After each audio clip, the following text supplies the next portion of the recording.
Oke berangkat. Jadi berangkat itu kan waktu sudah mepet, Mas. Nah, waktu sudah mepet, nah, terpaksa naik motor, pakai motor itu. Jadi motor anak-anak Delta Mania, terus anak-anak yang punya motor sendiri ya sudah langsung berangkat di stadion itu pakai motor. Dari mes ke stadion pakai motor? Nggak pakai bis ya? Nggak pakai bis. Kalau pakai bis sudah nggak nutut. Jadi pakai motor langsung. Jadi masuk di ruangan ganti itu, ya masuk ganti itu, ya masuk ganti jadi tanpa pemanasan lagi. Langsung masuk karena dari pihak siaran langsung apa NTV kalau nggak salah. Nah itu langsung suruh harus buruan ini masalahnya nggak boleh sampai lambat ini siaran. Ya terpaksa tanpa pemanasan lagi sudah langsung masuk ke lapangan. ya begitu ya, ceritanya seperti itu.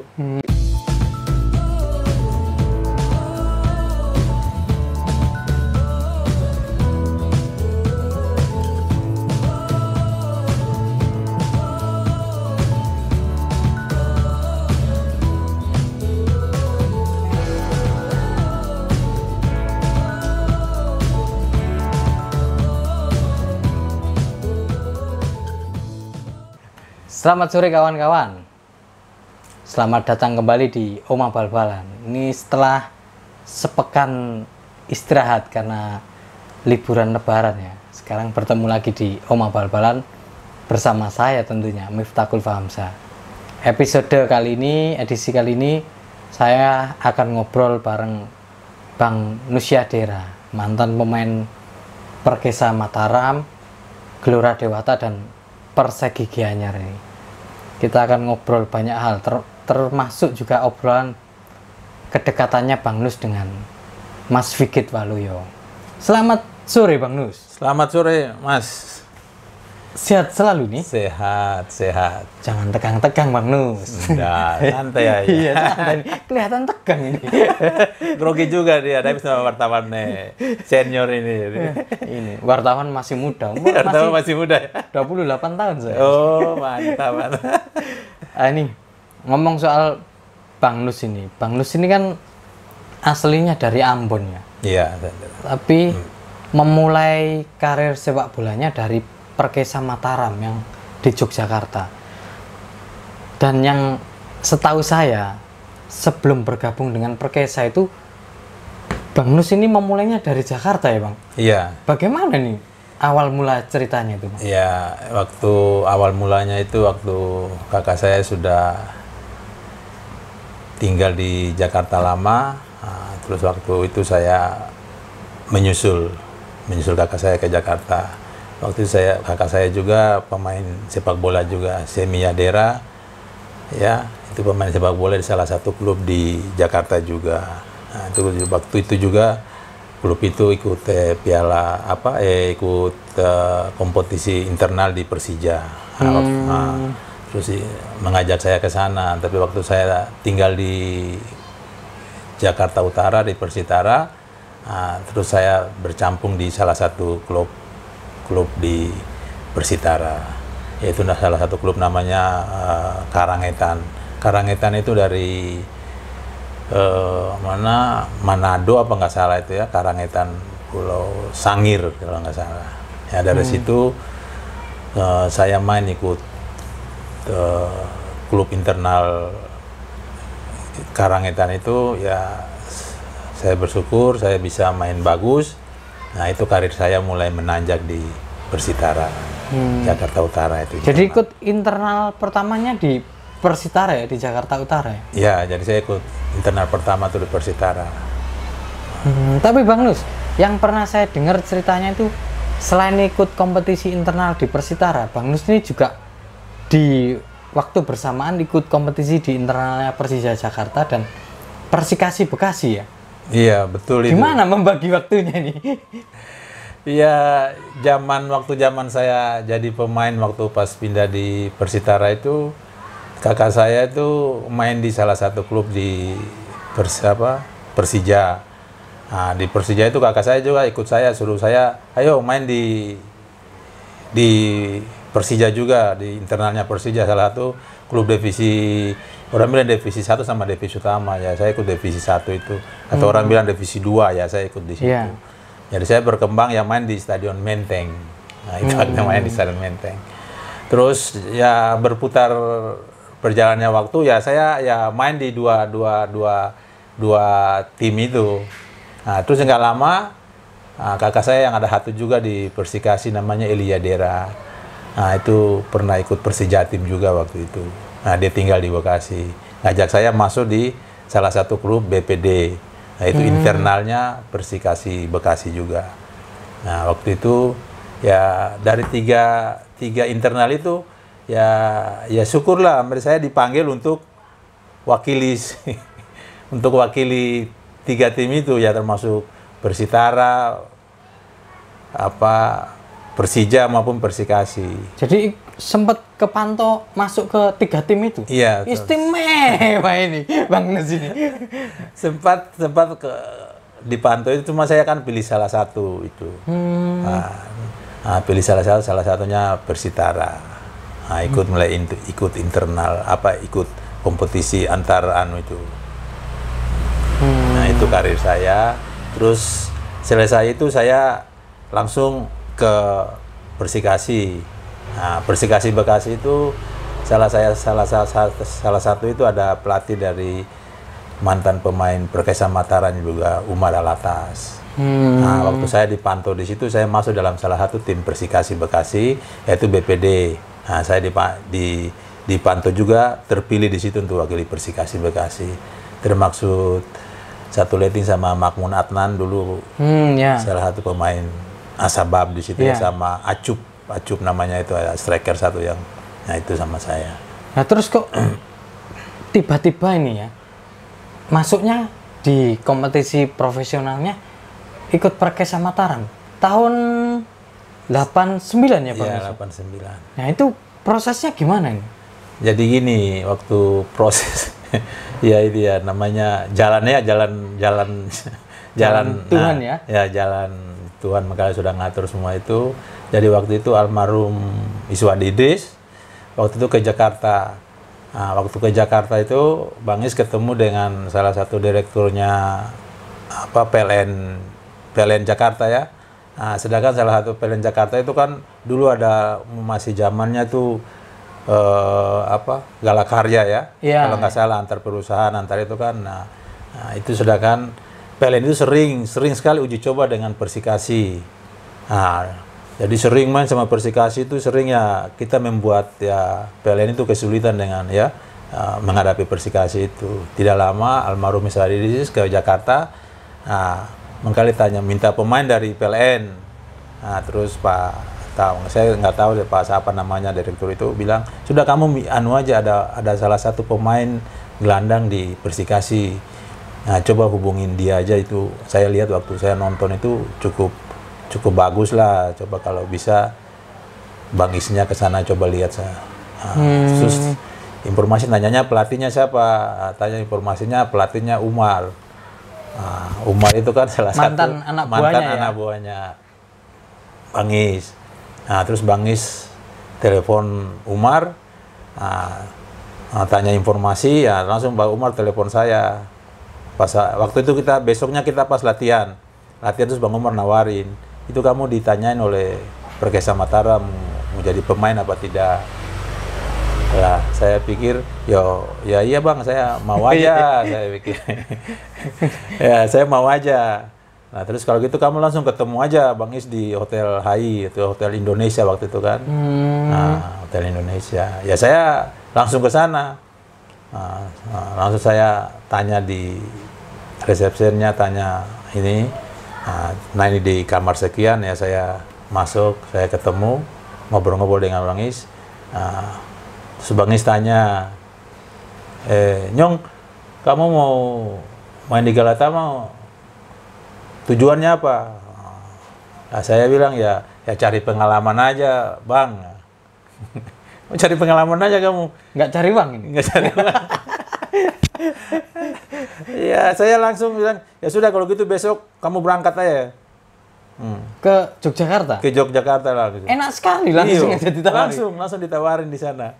Saya ditawarin, ya sudah kalau gitu nanti kamu sampai sana dikasih alamat semua, ya saya langsung besoknya itu saya berangkat ke sana.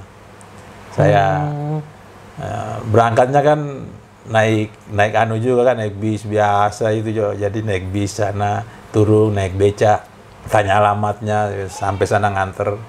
Nah, terus zaman dulu kan itu kan kalau tes itu kan kita harus tidur di luar, tidur di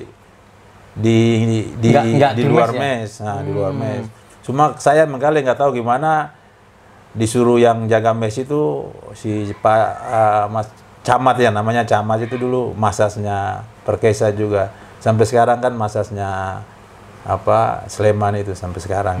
Nah, langsung saya ketemu dia, ya sudah Nus kamu langsung tinggal di sini aja, suruh Bang Is suruh masuk langsung di mes. Ya saya di situ aja. Langsung ikut bareng-bareng pemain Perkesa. Langsung. Ini saking istimewanya, iya. Bang. Saya nggak tahu juga. Jadi itu kan kompetisi itu mau berjalan 1 minggu lagi sudah berputar itu, Mas. 1 minggu terus sudah berputar. Langsung latihan dalam 1 minggu itu. Saya besok itu pas hari Minggu ya, itu kan main di Jogja itu kan harus main malam terus, Mas. Jadi jam 7. Jam 7 itu baru main. Jadi ya kita jam 7 main itu, jadi sebelum main itu kan kita harus briefing kan. Harus briefing itu bukan siang atau pagi, malamnya, Mas. Malam besok main. Malam sebelum pertandingan. Sebelum pertandingan malam kan main itu.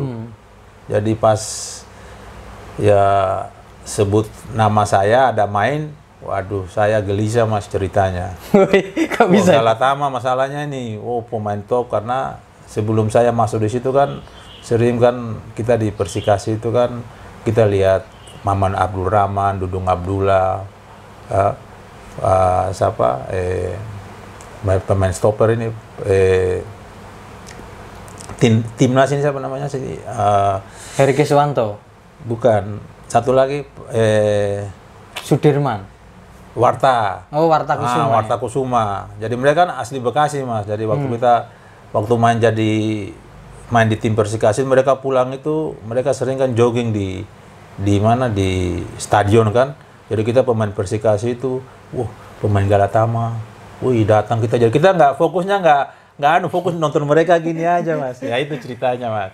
Terus pas waktu briefing saya main ini, berarti besok ini perasaan saya gitu. Sudah benar-benar jadi pemain seperti yang pernah kita lihat mereka kan gitu, Mas. Seperti itu. Jadi saya tidak bisa tidur saya. Waduh.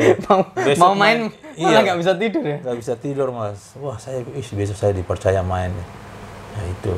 Terpaksa jalannya waktu, pagi-pagi langsung kita istirahat, sore besok itunya main, malamnya main. Ya, waktu main pertama kali saya bukan taruh di posisi gelandang, tapi saya taruh di bek kanan. Nah, itu posisi saya. Terus pas saya main waktu itu lawan PKT itu, ya kita bisa menang 1-0. Terus 3 hari mau berangkat ke Medan itu, ceritanya umumkan lagi yang berangkat siapa-siapa. Nah, termaksud nama saya juga diangkut berangkat ke Medan waktu itu. Nah, itu naik pesawat yang pertama kalinya? Pertama kali saya naik pesawat. Karena waktu dari Ambon ke Jakarta naik kapal ya? Kapal laut. Pokoknya tidak pernah naik pesawat, bayang-bayang kan tidak pernah naik pesawat. Nah, itu pas naik pesawat ya itu ceritanya. Terus sampai di Medan kita waktu main juga, saya diroba lagi di posisi gelandang. Karena memang ngasih saya gelandang, waktu main di sana juga kita lawan PKT kita juga hasil bagus ya, hasil menang. Terus pas pindah ke main di Medan itu saya diroba jadi posisi lagi di gelandang. Nah, dari situ mulai ke Padang, saya main gelandang terus sampai seterusnya. Seterusnya. Bang Nus, di Perkesa itu hanya bertahan 2 musim ya? Yeah. Musim 89 itu ya? Iya, 89-90 ya. Terus musim 90 ya terakhir? Iya. Pindah ke Gelora Dewata dan akhirnya lama sekali di Gelora Dewata. Kenapa waktu itu kan seperti Bang Nus bilang tadi, senang sekali rasanya bisa datang di Perkesa langsung dikasih tempat di mes, langsung main ya. Iya. Hanya 2 musim kok pindah ke Gelora Dewata. Ada apa? Jadi waktu itu kompetisinya sebentar itu waktu itu kan dihentikan, nggak tahu hentikan apa, saya nggak tahu. Cuma kita kan lama di sana karena waktu itu kan saya orang perantau itu yang istilahnya di mes kan semua sendirian itu Mas. Kalau anak-anak yang itu kan langsung pulang ke Jawa. Karena saya jauh ya saya di mes. Nah, terus saya pikir dari gini saya ya balik aja ke Ambon. Tapi saya nggak berpikir lagi mau sepak bola apa kan enggak Mas. Saya langsung pamit ke almarhum Miswar Idris, Bang, saya mau pulang ke Ambon, saya mau keluar dari Perkesa. Ya, saya juga bersyukur Bang Is juga mengizinkan saya. Nah, terpaksa Bang Is bilang, ya sudah enggak apa-apa Nyong, kalau memang Nyong, kalau panggil saya kan Nyong, jadi nggak panggil, nggak apa-apa Nyong, kalau memang Nyong mau pulang ya sudah pulang. Tapi kalau memang saya bilang terus, Bang, kalau gini saya belum ada kapal, jadi saya mau nunggu dulu. Ya, cuma Bang Isnya ya nggak tahu baik sama saya apa gimana, suruh ya sudah kamu tinggal aja di mes suka-sukamu, nanti saya kirim makan apa segala, nggak apa-apa kamu tinggal aja di. Nah seperti itu Mas. Contohnya saya pulang ke sini, Mas Eko Prajogo almarhum, ini rekan saya duet di Askring. Eko almarhum ajak saya, yuk jangan pulang ke Ambon dulu, main dulu ke Sidoarjo ya. Saya tinggal di rumah di Kuadengan situ. Nah, saya di situ nggak saya pikir terus Mas Eko menawarkan Pak Harno itu. Soeharno ya. Pak Soeharno itu. Sudah itu waktu Pak Harno kan pegang Gelora Dewata. Nah, ditawarkan ke sana terus Pak Harno langsung mengkali hubungin dengan manajemen, ya boleh deh berangkat deh. Nah, ya saya langsung ya nggak jadi pulang ke Ambon, jadi berangkat ke sana ke Bali jadi. Ke Bali langsung. Tidak pulang ke Ambon, pulangnya ke Bali. Pulangnya ke Bali. Nah, Bang Nus, waktu di Gelora Dewata ini ya, ada hal yang sangat istimewa di Gelora Dewata.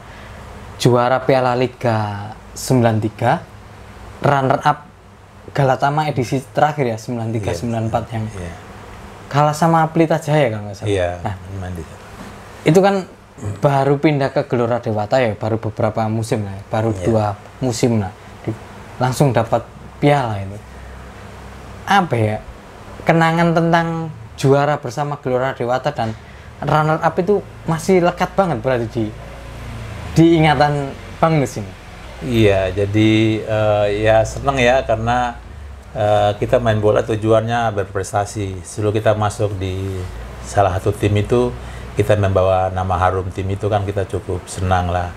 Dari senang bukan saya aja tapi semua teman-teman, manajemen cukup bangga bahwa tim ini bisa menjuarai ya salah satu kompetisi bergengsi di Indonesia kan gitu. Terus runner up juga. Nah dari situlah karir ya cukup senang lah, dia dari karir saya sudah tercapai lah. Bonusnya gede nggak waktu itu Bang? Masalah bonusnya lumayan. Bonusnya itu sekitar dulu itu sekitar 60 juta sekian itu zaman itu ya. Nah, itu waktu juara Piala Liga atau waktu Piala Liga itu. Itu dapat bonusnya ya segitu. Maksudnya total hadiah dari PSSI-nya kan 65 apa nggak salah itu. Itu dibagi untuk seluruh tim. Seluruh pemain itu Mas. Itu saya ada 60 juta gede banget waktu itu. Banyak zaman itu gede. Lumayan bisa beli motor saya. Oh iya. Nah, itu waktu runner up ya. Terus mewakili Indonesia di Piala Winner ya. Iya, Piala Winner Asia ya. Iya. Yang diingat dari pengalaman main di kompetisi Asia apa Bang? Ya itu jadi ceritanya ini Mas. Jadi waktu kita juara wakili Indonesia di Piala Winner, ya kita main di Malaysia ya, lawan Malaysia itu. Nah itu ya waktu itu kita di sana itu main, kita kalah 2-1 itu Mas. Waktu itu kita sempat unggul dulu. Terus waktu putaran kedua kita main di Bali. Waktu itu kita menang 2-0. Nah, kita wakili untuk ke Thailand kan waktu itu. Karena kita lolos kan, waktu itu kita lolos ke Thailand. Nah, cuma waktu mau masuk waktu itu waktu mau masuk pemain-pemain asing di Indonesia. Oh ya. Nah, itu waktu itu pertama kali mau masuk pemain asing Indonesia. Waktu itu Pak Solekan itu kan waktu itu kan melatih Gelora Dewata waktu itu. Waktu itu dia juga ikut seleksi pemain-pemain asing yang pantas main di Liga Indonesia itu. Nah, waktu itu dia panggil 3 pemain dari hasil dia seleksi itu. Ada Fata Matamu Garcia itu ya? Ya, Fata Matano Garcia, ada Abdul Campos sama Jeremy Item. Nah, itu waktu dia sudah bergabung, kita berapa hari latihan, terus main waktu itu. Main itu ada salah satu pemain asing itu. Si Fata Matano Garcia ini main. Habis selesai main, itu dapat protes dari AFC-nya. Itu masalah ITC-nya yang belum beres di situ. Padahal kita sebentar lagi kita mau berangkat ke Thailand waktu itu. Sudah tinggal berangkat tuh, mau 3 hari lagi berangkat, ada dari AFC baru bahwa Gelora Dewata tidak bisa mewakili ini. Dan Diskualifikasi. Diskualifikasi dari. Berarti Fata waktu itu mainnya waktu yang lawan Malaysia di Bali? Iya, waktu lawan Malaysia di Bali. Karena waktu main di Malaysia kan belum ikut pemain asing yang masuk Indonesia itu. Nah, itu waktu itu karena ya pasal kita ya nggak bisa ke Malaysia sudah. Terpaksa ya banyak pemain yang kecewa juga kan karena mau tinggal hari hanya mau berangkat ke Thailand. Tahunya tidak jadi. Nah, itu. Itu ya, jadi kita sedikit tahu tentang kenapa Gelora Dewata nggak lanjut perjalanannya waktu itu. Nah, Bang Nus, di Gelora Dewata ini Bang Nus lama sekali. Dalam artian bukan hanya Gelora Dewata ya, di Bali terutamanya. Dari musim 90 ya di Gelora Dewata. Memang sempat pindah ke Sidoarjo jadi GPD ya, GPD. 2001. Tapi musim 2002-2003 Bang Nus ke Persegigianya. Nah, ini kembali lagi ke Bali. Ada apa Bang Nus dengan Bali ini? Kok kerasan betah sekali dengan Bali ini? Ya waktu itu kan habis GPD 2 musim. Ya, saya di GPD Sidoarjo 2001-2002. Nah, selesai itu kita nggak diperpanjang lagi waktu itu ya, nggak diperpanjang lagi kontraknya. Terus waktu itu Pak Coach Freddy Muli juga pindah ke Persegi Gianyar. Nah, dia menawarkan kita mantan-mantan Gelora Dewata itu main lagi di Gianyar. Nah, terpaksa dia menawarkan kita, termasuk saya sama Miss Nadi, sama salah satu Basir ya, salah satu Basir juga anak Makassar ya. Nah, itu kita 3 main di sana. Nah, dari situ 2003 selesai itu langsung saya selesai kontrak ya, saya balik lagi di Sidoarjo. Tapi lama sekali main di Bali nih dengan Gelora Dewata dan akhirnya mengakhiri karir di Persegi Gianyar itu ya, Bang Nus. Iya. Nah, ada apa Bang Nus dengan Bali? Kok betah sekali dengan Bali nih? Apa karena pantai-pantainya indah? Ya, salah satunya begitu. Jadi maksudnya nggak membosankan kan gitu ya. Jadi kalau kita jenuh apa ya kita ke pantai kan banyak di sana. Ya di Pantai Kute, Sanur. Ya banyak kali pantai-pantai yang tempat-tempat para wisata yang kita itu. Jadi kalau kita libur-libur itu ya sudah kita naik motor apa terus keliling Bali. Ya, keliling Bali. Jadi suasana Bali yang nyaman itu yang bikin begitu betah di main di Bali. Iya. Jadi orang Bali itu sifatnya itu kamu-kamu, aku-aku. Wah, gitu istilahnya orang Bali, lu gue kan gitu. Tapi cukup baik-baik orang. Ya tidak ya suasana pergaulan dengan mereka tuh bagus. Cuma kan kita di sana bahasanya yang kita tidak bisa cepat nangkap begitu. Terlalu sulit bahasa Bali untuk kita mempelajari. Lain sama bahasa Jawa, apa kita kan mudah ya untuk. Tapi masih bisa, ada yang bisa tentang bahasa Bali. Waduh, semua tahu yang nggak bagus-bagus aja saya tahu.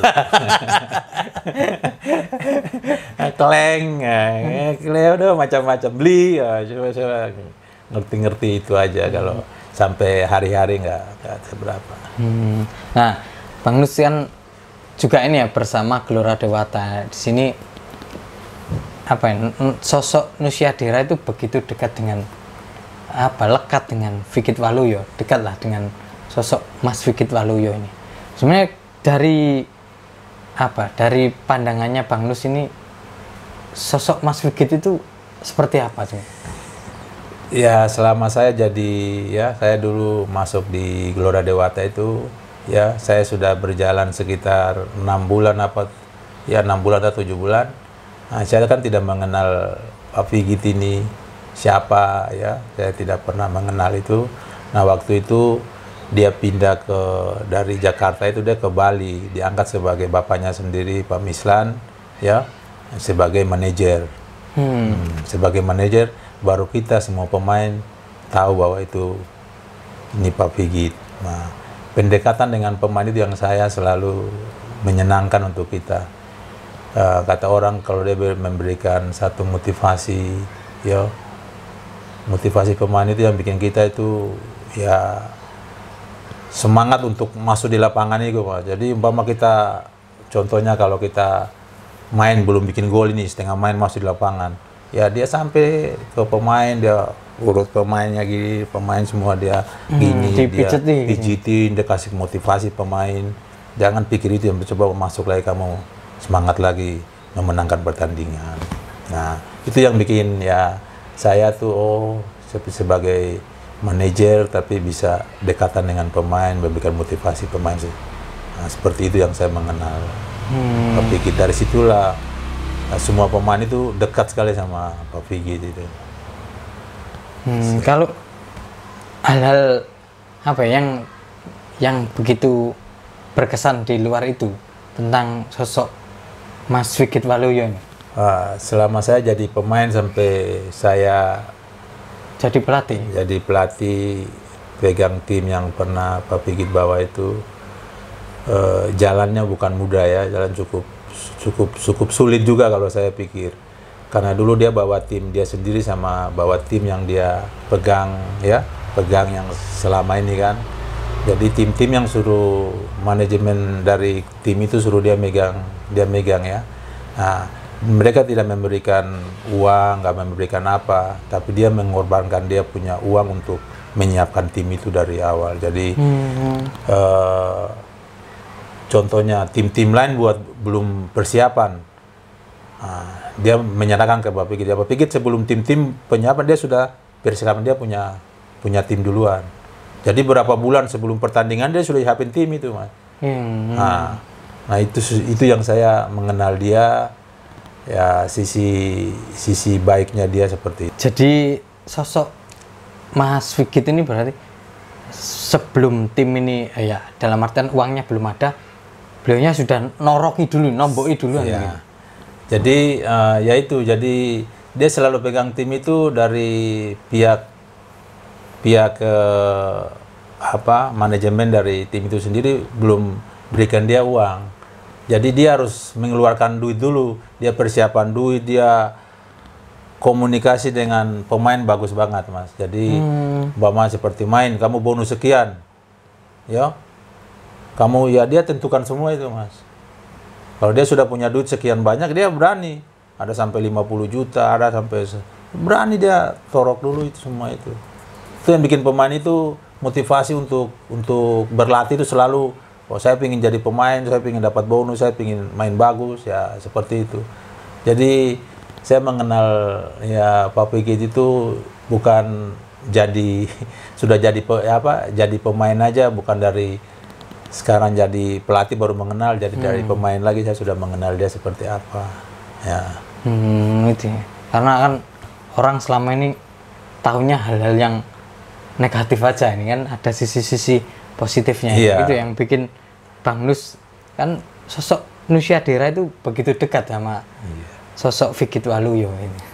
Nah, Bang Nus, kalau ngomong soal karir Bang Nus jadi pelatih ini, ada momen-momen yang menurut saya ini unik ini kan. Iya. Waktu Bang Nus pegang Delta Sidoarjo musim 2011 kalau nggak salah.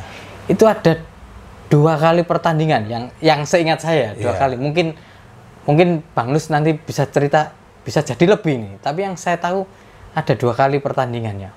Yang satu home Deltras lawan Persija Jakarta kalau nggak salah ya. Yang satu waktu tandang ke Bandung Persib lawan Deltras. Itu yang saya tahu itu pemain-pemain Deltras itu nyaris mogok untuk bertanding. Iya. Tapi akhirnya mau bertanding. Ya, akhirnya mau bertanding. Apa yang dilakukan waktu itu Bang Nus, dan ya apa ya, bisa merekatkan pemain akhirnya tetap meyakinkan ayo main ini. Jadi, bener nggak itu ada dua momen itu Bang? Iya, emang bener itu dua momen itu. Jadi pertama itu sampai waktu Deltras ya, waktu Deltras persiapan itu kan dia sudah mengorbankan sampai Pak Pikit sendiri sudah jual rumahnya buat urus Deltras ini, berapa banyak dia sudah keluarkan, itu semua uang dari APBD kan belum keluar. Tapi pasti dia berkorban itu semua. Ya dia berkorban jual rumah di Solo, terus jual macam-macam lah, kalau saya mau sebut satu mobil dia jual untuk ya membiayai tim ini, karena sudah dijanji bahwa nanti uang APBD sekian. Itu kan ya terpaksa ya Pak Fikri itu senangnya ya gitu, karena kali sudah hobi ya, jadi apapun yang dia bawa tim itu dia juga ingin berprestasi, itu yang saya tahu dari zaman saya main. Jadi apapun kau main, bagaimana caramu kau berprestasi, ya bagaimana harus memenangkan pertandingan itu. Nah, jadi dia berkorban semua Mas. Jadi waktu pemain tidak mogok-mogok sampai tidak mau main itu, saya juga bingung. Tapi gitu itu orang kan tidak mau menyerah, dia sudah berusaha dengan cara bagaimana, tapi dia bikin terbaik buat pemain.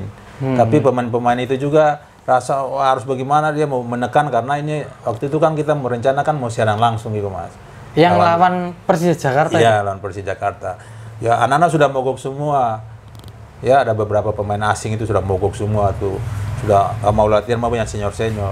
Terpaksa dari Pak Pikir itu, ya dia tidak bisa menyerah begitu saja. Dia suruh saya untuk menyiapkan pemain-pemain yang Deltras yang U21 waktu itu kan ada Deltras 21 itu Mas. Itu berarti yang eranya Marcio Sosa, Iya, Danilo Fernando itu. Si Lopez ini ya, Lopez, ya striker itu, terus sama siapa, ada pemain Korea satu juga, terus sama pemain Australia satu itu. Nama kalau nggak salah lokalnya Ferry Aman Saragi. Nah, ya? Ferry Aman Saragi, Koirul Masuda, Muji Brituan, semua ada itu anak-anak Sidoarjo sendiri. Jadi waktu itu jelang pertandingan mereka sudah nggak mau latihan? Nggak mau lagi latihan itu seminggu ini, terus saya melaporkan ke Pak Pikir sendiri. Pak Pikir sudah, ya kamu anu aja Nus, panggil pemain-pemain yang junior itu aja. Waktu junior itu waktu kan dipegang oleh Pak Yasa sama Pak Riyadi. Nah waktu itu saya ajukan mereka jadi pelatih di situ. Terus terpaksa saya panggil mereka, saya melatih mereka sudah sekitar 4 hari Mas. Saya ngelatih mereka. Terus besok itu mau main. Contohnya Danilo sebagai kapten kan dikabarin, ya sudah kita siap untuk bertanding besok. Itu ceritanya itu. Terpaksa mereka nunggu-nunggu Mas. Nunggu-nunggu di mes, waktu itu kan masuk di mes di depan apa? RSUD Sidoarjo. RSUD Sidoarjo. Nunggu-nunggu kok belum ada berita. Padahal sore kan harus siaran langsung. Jadi nunggu-nunggu kan nggak datang-datang. Wah, nunggu-nunggu kabar ya. Mereka pasti nggak mau main sudah Mas.